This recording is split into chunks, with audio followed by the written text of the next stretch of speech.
devienne nos champions.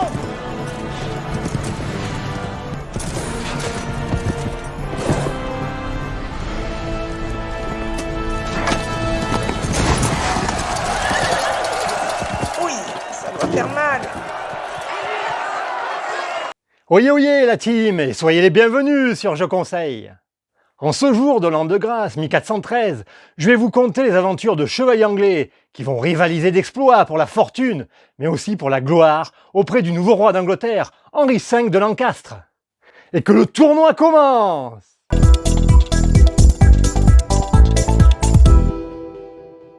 Et ce jeu, c'est Lancaster de l'auteur Mathias Kramer et édité en 2011 chez Queen Games, puis en 2015 sous le format Big Box.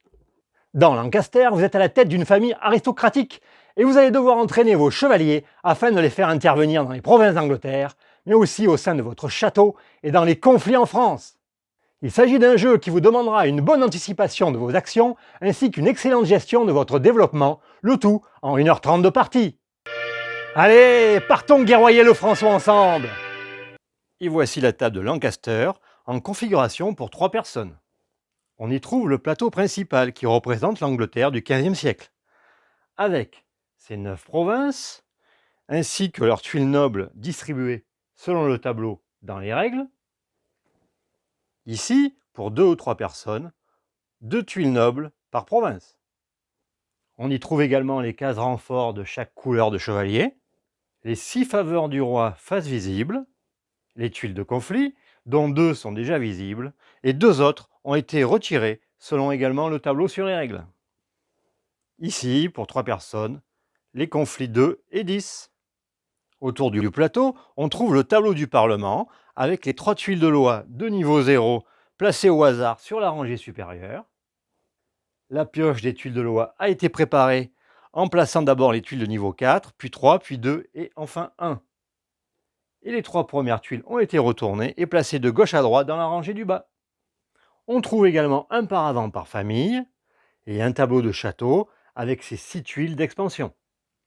Chaque famille commence avec un chevalier de puissance 1 et un autre de puissance 2, 2 pièces d'or et 2 écuyers qui sont cachés derrière le paravent, 2 plaquettes de vote et un pion de vote. A noter que les pions de vote sont toujours visibles pendant la partie et sont placés ici. En début de partie, chaque famille choisit secrètement une de ses tuiles d'expansion, puis la révèle, les 5 tuiles restantes constituant sa réserve ici. Enfin, on tire au sort pour désigner quelle famille commence. Celle-ci se voit remettre le pion de début de partie. Ici, ce sera la famille des chevaliers verts.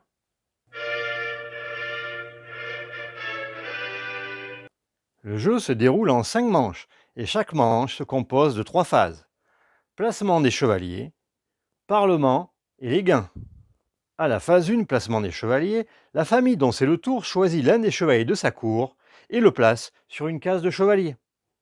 À tour de rôle, chaque famille place un chevalier jusqu'à ce que tous les chevaliers soient placés. Les familles ne disposant plus de chevaliers au sein de leur cour doivent passer leur tour. Il y a 3 possibilités de placement des chevaliers. Dans les provinces, au château et dans les conflits. Au niveau des provinces, le chevalier peut être placé sur une case de chevalier libre ou occupé. Dans les 2 cas, il doit à lui seul égaler ou dépasser la puissance minimum requise. Par exemple, ici 2 à Dorset ou 4 à Somerset. Il est possible de placer autant d'écuyers que souhaité à côté du chevalier comme renfort pour le seconder. Chaque écuyer apporte un point de puissance supplémentaire, mais attention, ces points ne peuvent pas être comptabilisés dans la puissance minimum requise. Par exemple ici, le chevalier vert se place sur Dorset et rajoute un écuyer.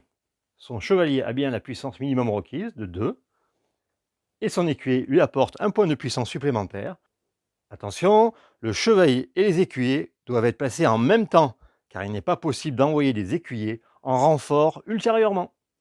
Lorsqu'une case de chevalier se trouve déjà occupée par un chevalier d'une autre famille, il est possible de l'évincer en plaçant un chevalier d'une puissance supérieure ou une combinaison quelconque de chevaliers et d'écuyers correspondant également à une valeur supérieure.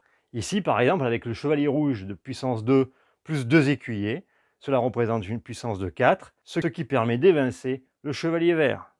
Bien sûr, il n'est pas permis d'évincer un chevalier appartenant à sa propre famille. Et dans ce cas, le chevalier évincé retourne dans sa cour et l'écuyer est perdu et il est remis dans la réserve générale.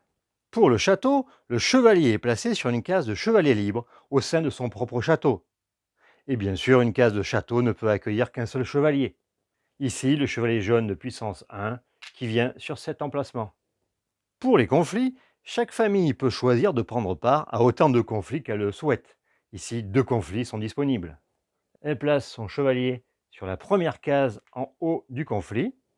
Et attention, on ne peut pas y placer d'écuyer. De plus, chaque famille ne peut occuper que l'une des 3 cases d'un même conflit. Il est possible d'augmenter le niveau des conflits dans lesquels une famille est déjà représentée. Pour ce faire, le chevalier est placé par-dessus les pions de chevalier de même couleur déjà présents.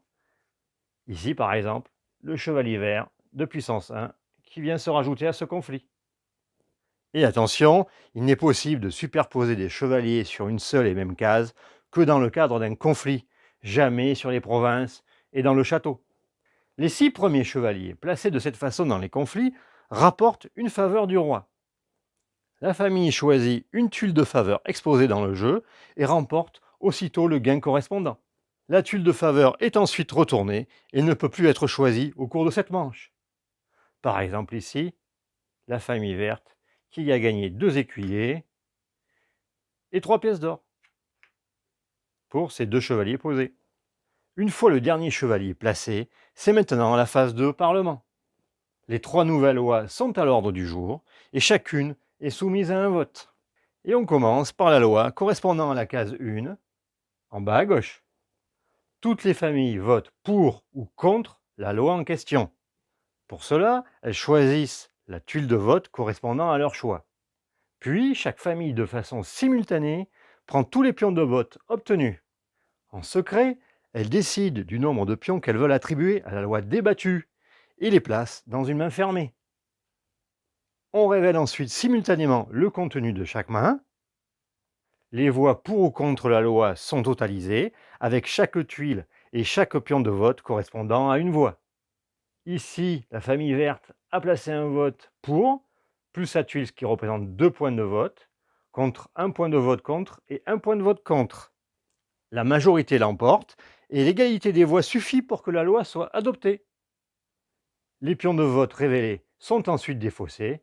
Ici, le pion de vote de la famille verte.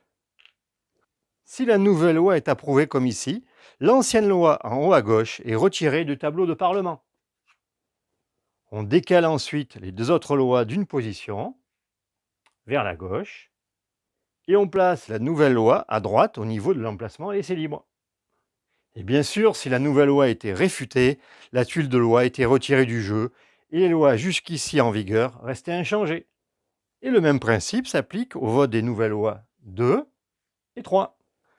Après la procédure de vote des 3 lois, s'il reste à une famille des pions de vote, ceux-ci doivent également être restitués dans la réserve commune. On ne garde donc aucun vote pour la manche suivante. On applique ensuite les 3 lois en vigueur. Elles sont utilisées successivement de la gauche vers la droite et rapportent des avantages comme indiqué dans le livret de règles. Attention, il y a quelques coquilles dans la traduction française de la première version. Je mettrai dans le descriptif de la vidéo un lien vers le nouveau livret de règles corrigé. On passe à la phase 3 gain et on procède à l'évaluation successive des provinces, des châteaux, puis des conflits.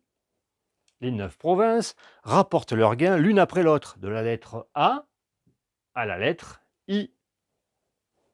La famille présente peut choisir entre 3 possibilités. Prendre une tuile de noblesse et non déjà présente sur sa table ronde. Recevoir l'autre gain ou payer 3 pièces d'or remises dans la réserve commune et recevoir les 2 gains, mais à condition de ne pas déjà avoir la tuile de noble. Et pour éviter cette erreur, je vous conseille de placer les nobles gagnés par ordre alphabétique sur votre table ronde. La famille replace ensuite son chevalier au sein de sa cour.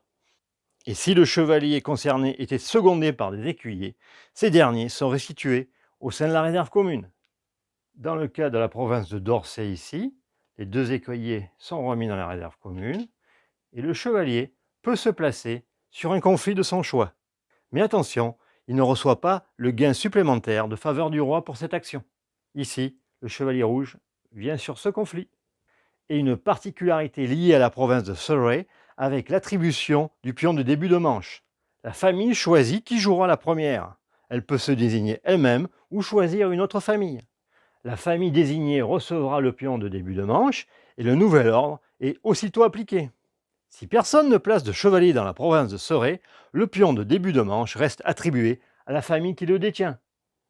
On procède ensuite à l'évaluation de chaque château, et chaque famille reçoit les gains représentés pour les chevaliers placés, les expansions déjà construites et la table ronde.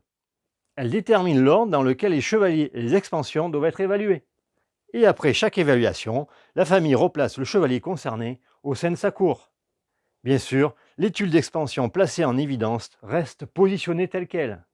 Ici, la famille du chevalier jaune gagne d'abord 2 écuyers, puis elle en dépense 3 pour gagner un nouveau chevalier de puissance 1. Le chevalier retourne dans sa cour et on rajoute un chevalier de puissance 1 dans la cour. Et elle procède ensuite à l'évaluation de sa table ronde. Pour chaque noble, y compris le seigneur du château ici, la famille reçoit un pion de vote. Ici donc 2 pions de vote. Les pions de vote sont placés en évidence sur le tableau du château. Et à noter qu'au cours de la 5e et dernière manche, aucun pion de vote n'est distribué. Et enfin, les divers conflits se déroulant en France sont évalués individuellement et les points de pouvoir associés sont attribués. Dans le cas où des conflits étaient présents au niveau de la rangée du bas, ceux-ci devaient être évalués avant les conflits de la rangée du haut. Chaque évaluation s'effectue en 2 étapes. D'abord, le vainqueur du conflit. On additionne les valeurs de puissance de tous les chevaliers. Si la somme de ces valeurs est supérieure ou égale à la puissance de la France, ici 4 et ici 6, l'Angleterre est déclarée vainqueur. Par contre, si la somme est inférieure à la puissance de la France, cette dernière remporte la victoire. Pour cela, on vérifie l'intervention de chacune des familles. On calcule la somme des valeurs de puissance des chevaliers ayant pris part au conflit. Ici, puissance de 6, donc l'Angleterre gagne le conflit. Ici, une puissance de 3, c'est donc la France qui gagne le conflit. 6 victoires dans l'Angleterre, comme ici, les 3 valeurs de points de pouvoir sont attribuées aux familles. La plus grande valeur revient au premier rang, la valeur suivante au deuxième rang et la valeur la plus faible au troisième rang. Ici, 5 points pour rouge et 3 points pour jaune. La tuile de conflit est retirée du jeu et chaque famille replace leur chevalier au sein de leur cour respective. A noter que si le calcul de puissance avait abouti à la même valeur pour plusieurs familles, c'est celle étant intervenue en dernier au sein du conflit qui l'emportait, c'est-à-dire celle dont le chevalier se situait le plus bas au sein des 3 cases. Si par contre la France est victorieuse, des points de pouvoir sont également répartis, mais la plus grande valeur, ici 4, n'est pas attribuée. La seconde valeur est attribuée au premier rang et la valeur la plus faible au deuxième rang. Ici, comme il n'y a que des chevaliers de la famille verte, celle-ci gagne 2 points. Le conflit est donc décalé d'un cran vers le bas et les chevaliers présents sont également décalés. Et ce conflit se poursuivra à la manche suivante.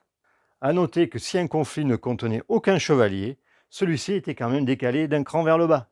Et un cas particulier, si la France remporte la victoire également au deuxième essai.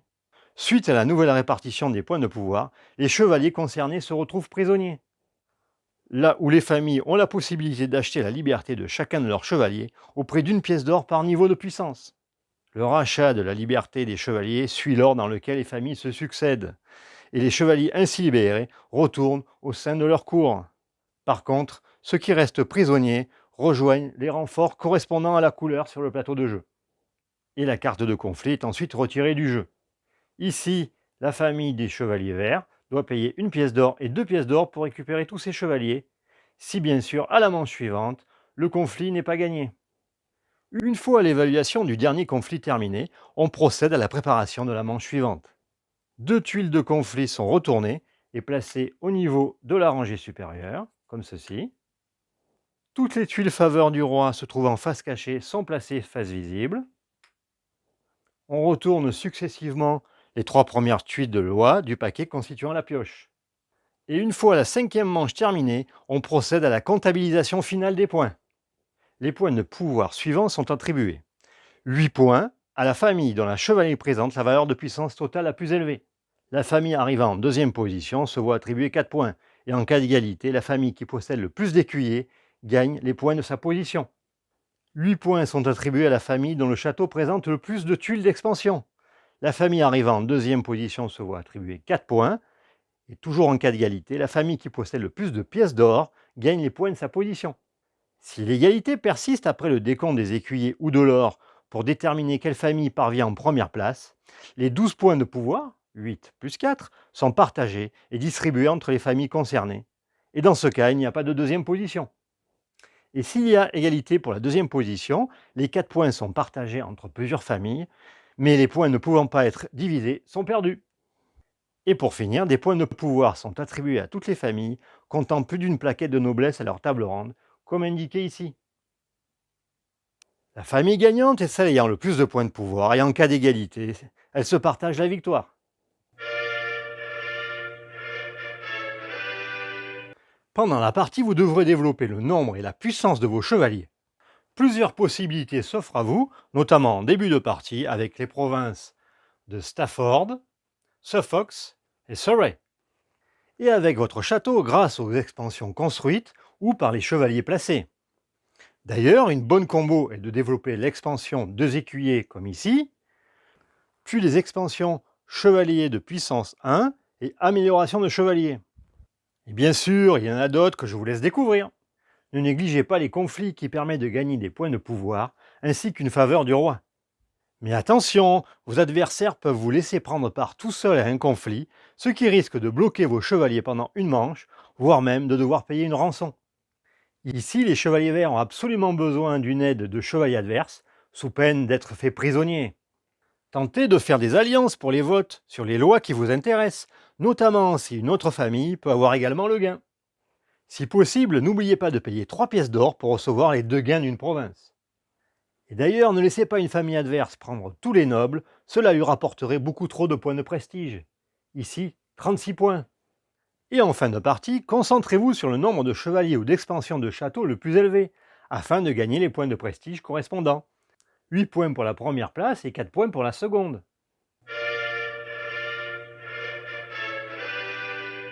Il existe plusieurs extensions pour Lancaster, mais je vous recommande l'extension Henri V qui apporte 2 modules pouvant être rajoutés individuellement et même combinés ensemble avec le jeu de base. Le premier, à la cour du roi, intègre un pion lord par famille et ajoute un nouvel emplacement pour les lords et les chevaliers, qui permet de gagner de nombreux avantages comme un office de grand chancelier, de grand chambellan, etc. Le module ajoute également des évêques et des sceaux de royauté qui font gagner des points de pouvoir à la fin de la partie.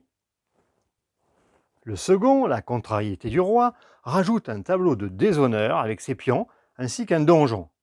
Les pions de déshonneur sont reçus pour chaque famille qui n'a pas envoyé de chevalier sur les conflits perdus. Ces pions de déshonneur infligent un malus en points de pouvoir en fin de partie. Le donjon permet quant à lui de se débarrasser de pions de déshonneur en y envoyant des chevaliers. Personnellement, je préfère le premier module qui permet d'autres stratégies et qui rajoute une autre façon d'utiliser ces chevaliers afin de marquer de points de pouvoir en fin de partie. Voilà, ce que j'apprécie dans Lancaster, c'est d'abord la mécanique des chevaliers qui peuvent monter en puissance pendant la partie. C'est d'ailleurs le premier jeu à ma connaissance qui a intégré cette possibilité, et il a depuis été réutilisé plusieurs fois dans de nombreux jeux. J'apprécie également le côté développement avec son château et l'interaction directe avec les chevaliers qui se chassent les uns les autres dans les provinces, ainsi que le principe des votes qui permet des alliances temporaires pour les lois.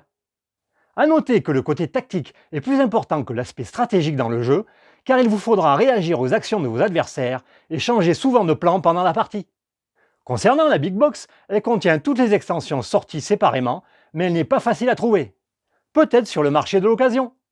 Et pour aller plus loin sur les tournois de chevalerie, je vous recommande le film Chevalier réalisé par Brian Helgeland et sorti en 2001, et bien sûr l'inoubliable film Ivanhoe de Richard Thorpe, sorti en 1952 avec Robert Taylor et Elizabeth Taylor. Ah, on m'appelle pour la joute. Et à bientôt sur Je Conseille.